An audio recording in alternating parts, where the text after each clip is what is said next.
నమస్తే. Delhi liquor scam సంబంధించినటువంటి అంశంలో కీలకమైనటువంటి ఒక స్టేట్మెంట్ అయితే రిలీజ్ అవ్వడం జరిగింది. ఆమె కల్వకుంట్ల కవిత ఎవరైతే ఉన్నారో ఢిల్లీ లిక్కర్ స్కామ్లో కింగ్ పిన్గా వ్యవహరించినటువంటి కల్వకుంట్ల కవితను జ్యుడిషియల్ రిమాండ్లో ఆమె శిక్ష అనుభవిస్తూ ఉంది. ఆమె తిహార్ జైల్లో శిక్ష అనుభవిస్తున్నటువంటి నేపథ్యంలో ఈ రోజు వరకు ఆ జ్యుడిషియల్ కస్టడీ ముగిసినటువంటి నేపథ్యం. ఇదే నేపథ్యంలో మరి ఎలాంటి తీర్పు వస్తుంది? ఆమెను జ్యుడిషియల్ కస్టడీకి అప్పగిస్తారా, లేకపోతే ఈడీ కస్టడీకా, సిబిఐ కస్టడీకి అన్నటువంటి కొన్ని ఊహాగానాలు బయటకు వచ్చినటువంటి నేపథ్యంలో ఒక కీలకమైనటువంటి విషయాన్ని మాత్రం కోర్టు వెల్లడించడం జరిగింది. ఆమెకు సంబంధించినటువంటి విషయంలో మరో వారం రోజుల పాటు జ్యుడిషియల్ కస్టడీని పొడిగించినటువంటి నేపథ్యం. అయితే ఈ సంబంధించినటువంటి దాంట్లో అంటే మార్చి 15వ తేదీన కల్వకుంట్ల కవితను ఇక్కడికి వచ్చి ఈడీ అధికారులు అరెస్ట్ చేసి ఢిల్లీకి తీసుకువెళ్ళినటువంటి నేపథ్యం. దీనిపైన పూర్తి స్థాయిలో ఈడీ అధికారులు విచారణ చేపట్టడం జరిగింది. మరో పక్కన సిబిఐ సైతం విచారణ చేపట్టడం జరిగింది. ఈ సంబంధించినటువంటి ఢిల్లీ లిక్కర్ స్కామ్లో జరిగినటువంటి అవకతవకలు ఏవైతే ఉన్నాయో సుమారుగా 200 కోట్ల రూపాయల పైన ఉన్నటువంటి ముడుపులు ప్రభుత్వానికి రావాల్సినటువంటి నిధులకి పక్కదారి మళ్లించినటువంటి అభియోగాల నేపథ్యంలో ఇప్పటికే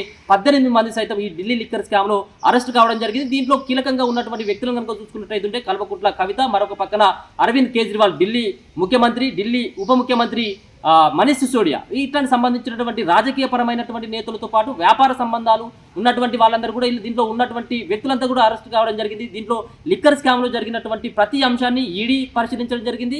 మరో పక్కన సిబిఐ సైతం కూడా పరిశీలించడం జరిగింది. కల్వకుంట్ల కవితను ఒక పక్కన ఈడీ విచారించడం జరిగింది. మరో పక్కన సిబిఐ ఎంటర్ అయి తిహార్ జైల్లో శిక్ష అనుభవిస్తున్నటువంటి జ్యుడిషియల్ కస్టడీలో ఉన్నటువంటి నేపథ్యంలో నేరుగా జైలుకి వెళ్ళి కూడా ఆమెను విచారించినటువంటి నేపథ్యం. దీనిపైన ఒక స్పష్టమైనటువంటి ఆధారాలని ఇప్పటికే ఈడీ కానీ సిబిఐ కానీ సమర్పించింది కోర్టుకు. ఒక పక్కన ఇక్కడ కీలకమైనటువంటి ఆధారాలు అంటే టెక్నికల్ పరమైనటువంటి ఆధారాలతో పాటు ఈ కేసులో ఇన్వాల్వ్ అయినటువంటి వాళ్ళు ఎవరైతే ఉన్నారో ఇన్వాల్వ్ అయ్యి అప్రూవల్గా మారినటువంటి వ్యక్తులు శరత్ చంద్ర కావచ్చు, మాగుంట రాఘవ్ కావచ్చు, మరో పక్కన అరుణ్ రామచంద్ర పిల్లై, ఈమెకు బినామీగా పనిచేసినటువంటి వ్యక్తి అరుణ్ రామచంద్ర పిల్లై, మరో పక్కన ఆడిటర్ బుచ్చిబాబు, వీళ్ళందరూ కూడా ఈ కల్వకుంట్ల కవితకు సంబంధించినటువంటి లిక్కర్ స్కామ్లో వీళ్ళందరూ కూడా కీలకంగా వ్యవహరించడం జరిగింది. వీళ్ళందరినీ బినామీగా పెట్టుకుని కవిత ఈ యొక్క లిక్కర్ పాలసీని రూపొందించి లిక్కర్ పాలసీలో వీళ్ళను భాగస్వాములు చేస్తూ సౌత్ గ్రూప్ అయినటువంటి ఒక సంస్థను ఏర్పాటు చేసుకుని ఇక్కడ ఉన్నటువంటి 100 కోట్ల రూపాయలకు సంబంధించినటువంటి ముడుపులను ఆమ్ ఆద్మీ పార్టీకి ఇవ్వడంలో, గోవా ఎన్నికలతో పాటు పంజాబ్ ఎన్నికల్లో వాళ్ళు ఖర్చు పెట్టేందుకు కవిత కిక్ బ్యాక్స్ పంపించిందన్నటువంటి ఒక అభియోగం ఉన్నటువంటి నేపథ్యం. ఇది సంబంధించినటువంటి అంశంలోనే కవితను విచారించడం జరిగింది. ఒక పక్కన గతంలో విచారించడం జరిగింది, నోటీసులు ఇచ్చి ఇప్పుడు నేరుగా జైలుకి వెళ్ళి దాని తర్వాత జైలు నుంచి సిబిఐ సైతం వాళ్ళకి అదుపులోకి తీసుకుని వాళ్ళ కస్టడీకి తీసుకుని విచారించినటువంటి నేపథ్యం.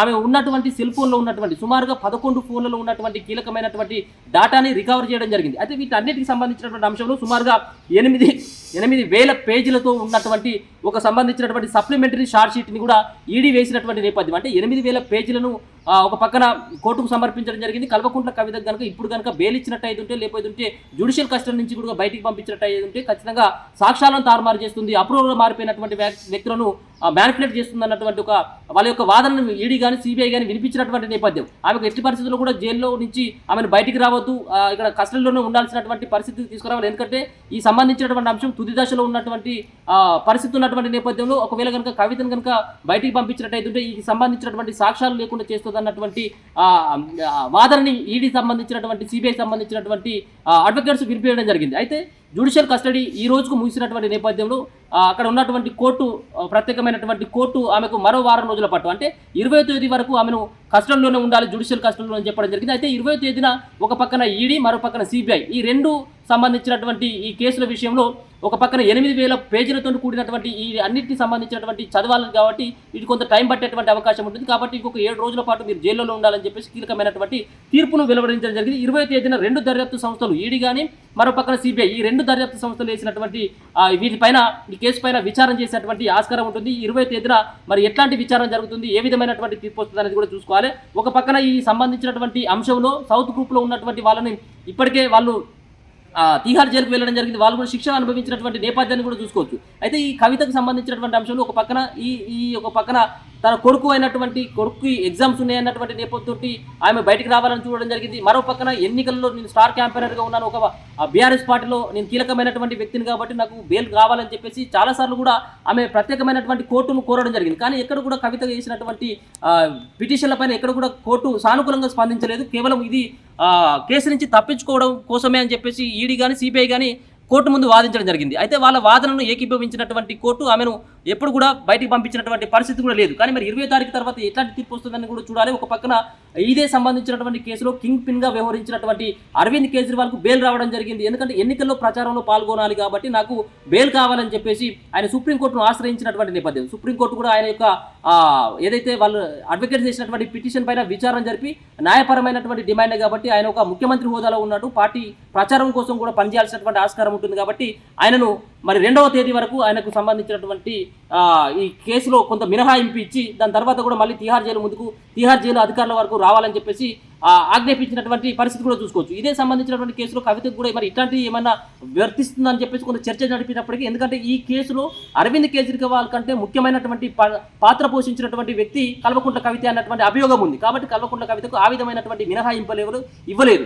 20 తారీఖు తర్వాత ఏమవుతుంది? ఒక పక్కన ఎన్నికల మూమెంట్లోనే బీజేపీ పార్టీ ఒక చాకచక్యంగా కవితను అరెస్ట్ చేసినట్టయితే బీజేపీ పార్టీకి కొంత అనుకూలంగా ఉండేటువంటి అవకాశం ఉంటుంది. పోయినసారి జరిగినటువంటి అసెంబ్లీ ఎన్నికల్లో కవిత యొక్క అరెస్ట్ అనేది కూడా తమ పార్టీకి కొంత డ్యామేజ్ చేసింది. కాబట్టి ఇప్పుడు పార్లమెంట్ ఎన్నికల్లో కేంద్రంలో అధికారంలో రావాలంటే తెలంగాణలో కూడా ఉన్నటువంటి సీట్లలో కూడా కొంత బీజేపీ పార్టీకి సానుకూలంగామైనటువంటి ఫలితాలు వస్తుందంటే కొంత ఈజీగా ఉండేటువంటి అవకాశం ఉంటుంది. కాబట్టి కవితను జైల్లో పెట్టినటువంటి ఒక అభియోగం ఉన్నది. మరి ఇప్పుడు ఎన్నికలు అయిపోయినాయి, రిజల్ట్ మాత్రమే తర్వాయి ఉంది. కాబట్టి కవితకు ఈ సంబంధించినటువంటి అంశంలో మరి కొన్ని రోజుల తర్వాత ఖచ్చితంగా బెయిల్ వచ్చేటువంటి ఆస్కారం కనబడుతుంది. ఎందుకంటే దర్యాప్తు సంస్థలు అనేటివి కూడా కేంద్ర దర్యాప్తు సంస్థలు అనేటివి బీజేపీ పార్టీలో అంటే కేంద్ర ప్రభుత్వ చేతిలో బందీలుగా అయిపోయినాయి అనేది ప్రతిపక్షాల వాదన.